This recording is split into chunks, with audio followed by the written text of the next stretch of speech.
जय हिंद। नमस्कार प्यारे बच्चों, आप सभी लोगों का मोस्ट वेलकम है आपके अपने प्यारे से यूट्यूब चैनल सीके इस ऑनलाइन क्लासेस में। कैसे हो आप सभी लोग? उम्मीद करते हैं कि आप सभी लोग अच्छे होंगे और आपकी तैयारी बच्चों बिल्कुल अच्छी तरीके से चल रही होगी। तो प्यारे बच्चों, आज के इस क्लास में हम सभी लोग जो है पढ़ने वाले हैं क्लास 12th पॉलिटिकल साइंस के प्यारे बच्चों मोस्ट इंपॉर्टेंट वीवीआई क्वेश्चन को, जो कि प्यारे बच्चों आपके फाइनल बोर्ड परीक्षा के लिए सभी क्वेश्चन इंपॉर्टेंट है। तो आप लोग अच्छे से देखना। और यदि आप अपना सब्जेक्ट पॉलिटिकल साइंस लिए हो तो आपको पता होगा कि 3 फरवरी को आप लोग का क्या है, पॉलिटिकल साइंस का ही एग्जाम है। तो आपका अगर सब्जेक्ट पॉलिटिकल साइंस है तो आप अच्छे से इन सभी प्रश्न को एक बार पढ़ के जाइएगा। आपके एग्जाम में आने वाले क्वेश्चन प्यारे बच्चों इस क्लास में लिए गए हैं, तो अच्छे से इन सभी प्रश्न को आप याद करके जाइएगा। तो चलिए क्लास को स्टार्ट करते हैं और आप जो है हमारे साथ भी चैट सेक्शन में आंसर लगाते चलिए। देखिए, पहला प्रश्न पूछा है कि विश्व को इंटरनेट की सुविधा जो है साथियों ये किस राज्य की देन है? चलिए बताइए। तो विश्व को इंटरनेट की जो सुविधा ये किस राज्य की देन होगा? तो आप याद रख लीजिएगा, यह देन है आपके संयुक्त राज्य अमेरिका का। ऑप्शन यहाँ पे सी सही जवाब हो जाएगा। आगे देखिए, प्रश्न यहाँ पे है आपका 2 नंबर और क्वेश्चन है कि भारत में परमाणु कार्यक्रमों का जो मुख्य उद्देश्य है ये क्या बतलाया जाता है?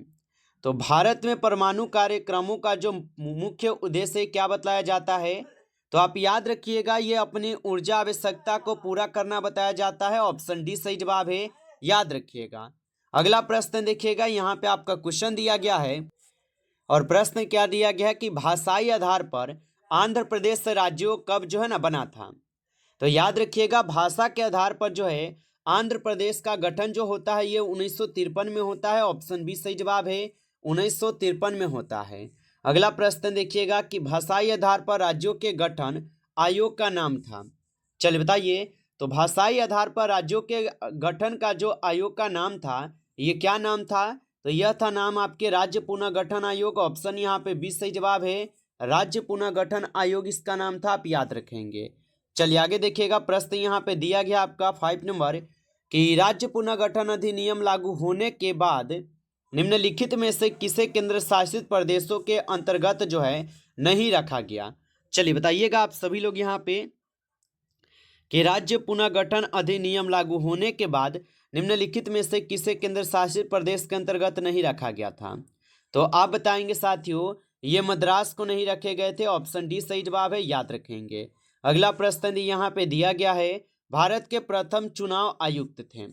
चलिए बताइएगा, तो भारत के जो प्रथम चुनाव आयुक्त थे ये कौन थे? तो याद रखिएगा, भारत के प्रथम चुनाव आयुक्त जो है यहाँ पे सुकुमार सेन थे। ऑप्शन बी यहाँ पे आपका सही जवाब है, सुकुमार सेन होगा।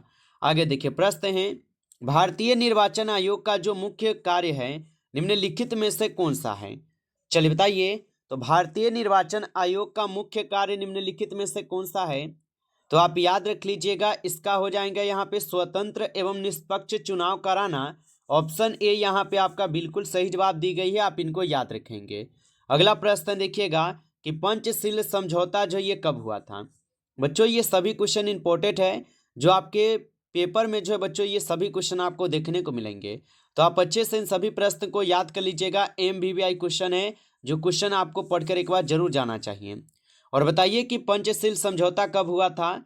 तो आप याद रख लीजिएगा, यह समझौता 29 अप्रैल को होते हैं 1954 में। ऑप्शन यहाँ पे 20 सही जवाब है, याद रखना। अगला प्रश्न है कि भारत के राष्ट्रपति की स्थिति यहाँ पे तुलनात्मक दृष्टि से निम्नलिखित में से किसके समान है? तो भारत के राष्ट्रपति की स्थिति तुलनात्मक दृष्टि से निम्नलिखित में से किसके समान होगा? तो आप याद रख लीजिएगा, ब्रिटिश महारानी हो जाएगा। ऑप्शन सी सही जवाब है। अगला प्रश्न देखिएगा, क्वेश्चन है कि नियोजित विकास का अर्थ है। तो नियोजित विकास का जो अर्थ होगा यह उपलब्ध संसाधनों को बेहतर मानव जीवन के लिए उपयोग करना हो जाएगा। ऑप्शन ए यहाँ पे आपका बिल्कुल सही जवाब दी गई है। अगला प्रश्न देखेंगे, क्वेश्चन है राज्यसभा का सभापति कौन होता है? चलिए बताइए। तो राज्यसभा के जो सभापति होते हैं ये आपके उपराष्ट्रपति होते हैं। ऑप्शन सी सही जवाब है, उपराष्ट्रपति। अगला प्रश्न देखिएगा, भारतीय संविधान के किस भाग को संविधान की आत्मा कहा जाता है? चलिए बताइए। तो भारतीय संविधान के किस भाग को संविधान की आत्मा कहते हैं? तो ये हम सभी लोग प्रस्तावना को कहते हैं। ऑप्शन ए सही जवाब है, प्रस्तावना को। अगला प्रश्न देखिएगा, कि संविधान सभा के अध्यक्ष कौन थे? चलिए बताइए। तो संविधान सभा के जो अध्यक्ष थे यह आपके डॉक्टर राजेंद्र प्रसाद थे। ऑप्शन यहाँ पे बी सही जवाब है, डॉक्टर राजेंद्र प्रसाद होगा। अगला प्रश्न देखिएगा कि संविधान द्वारा किस भाषा को राजभाषा का दर्जा दिया गया है? चलिए बताइए। तो संविधान द्वारा किस भाषा को राजभाषा का दर्जा दिया गया है? तो ये हिंदी भाषा को दी गई है। ऑप्शन सी सही जवाब है, हिंदी भाषा को। अगला प्रश्न है, भारत संयुक्त राष्ट्र संघ का जो है ना सदस्य कब बना था? बताइएगा आप लोग कि भारत जो ये संयुक्त राष्ट्र संघ का सदस्य कब बना था?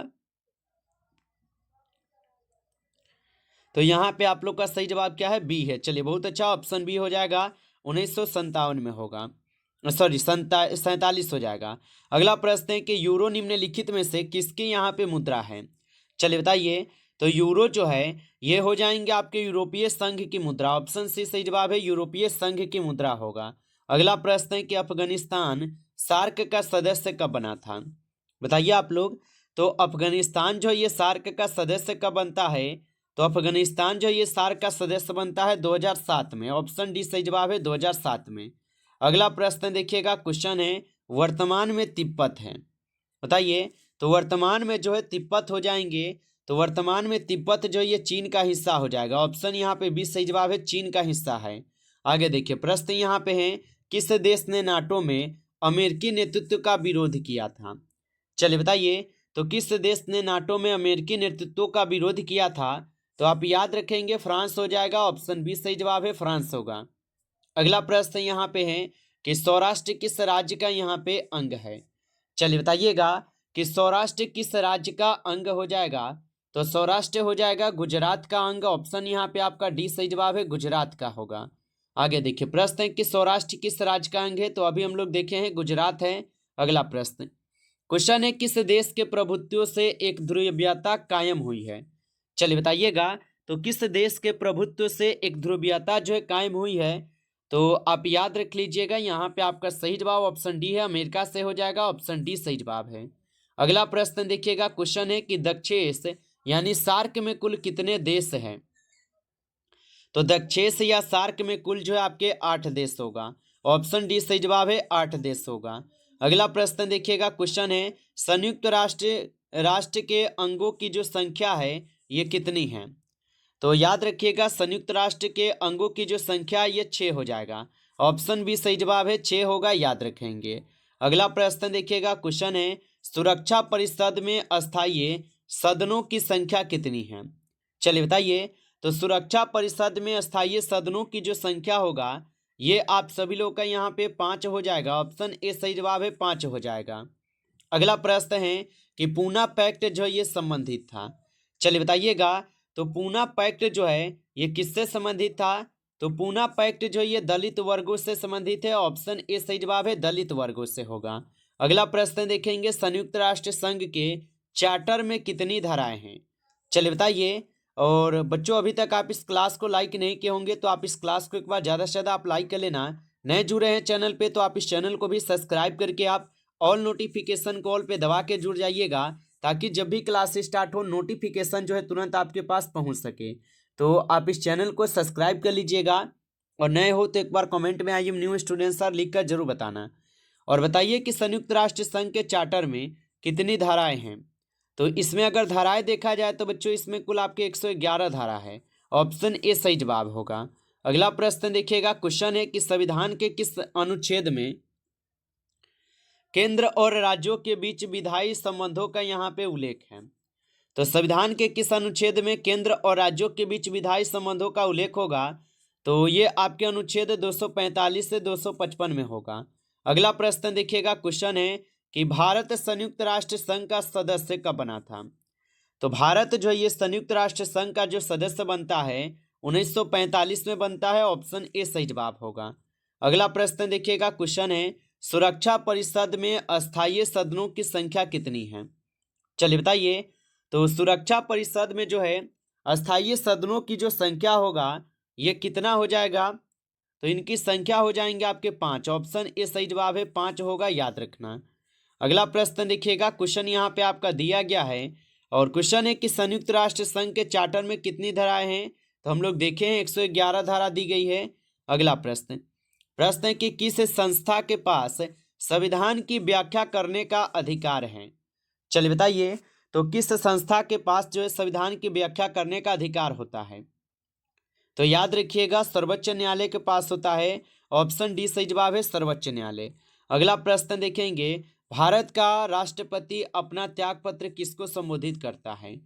चलिए बताइए, तो भारत के जो राष्ट्रपति है यह अपना त्याग पत्र देते हैं आपके उपराष्ट्रपति को। ऑप्शन यहाँ पे आप लोग का क्या है, तो यहाँ पे ऑप्शन आप लोग का ए दिया गया है, उपराष्ट्रपति को और प्रधानमंत्री को। ऑप्शन ए सही जवाब है। अगला प्रश्न प्रश्न दिया गया कि राष्ट्रपति शासन सबसे पहले किस राज्य में जो है साथियों लगाया गया था। तो राष्ट्रपति अगर शासन आप देखेंगे तो सबसे पहले पंजाब में लगाई जाती है। ऑप्शन यहाँ पे बी सही जवाब हो जाएगा। अगला प्रश्न देखेंगे कि मुख्यमंत्री की नियुक्ति कौन करता है। चलिए बताइए, तो मुख्यमंत्री की जो नियुक्ति करता है ये कौन करता है। तो मुख्यमंत्री की नियुक्ति करते हैं राज्यपाल। ऑप्शन सी सही जवाब है, राज्यपाल करते हैं। अगला प्रश्न देखेंगे, क्वेश्चन दिया गया आप सभी लोगों का, भारतीय संविधान में कितने यहाँ पे मौलिक कर्तव्य हैं। चलिए बताइए, तो भारतीय संविधान में आप याद रखिएगा इसमें कुल आपके 11 मौलिक कर्तव्य दिए गए हैं। ऑप्शन डी सही जवाब है, 11 होगा। अगला प्रश्न है, राज्यों के संवैधानिक प्रमुख कौन हैं। चलिए बताइए, तो राज्यों के जो संवैधानिक प्रमुख होता है यह आप सभी लोग का राज्यपाल होता है। ऑप्शन ए सही जवाब है, राज्यपाल। अगला प्रश्न देखेंगे, CTBT प्रस्ताव संयुक्त राष्ट्र संघ द्वारा जो कब स्वीकार किया गया। तो CTBT प्रस्ताव संयुक्त राष्ट्र संघ द्वारा कब स्वीकार किया गया, तो ये 1996 में की जाती है। अगला प्रश्न देखेंगे, 1992 में किस शहर में पृथ्वी सम्मेलन हुआ था। बताइए कि 1992 में किस शहर में पृथ्वी सम्मेलन हुआ था।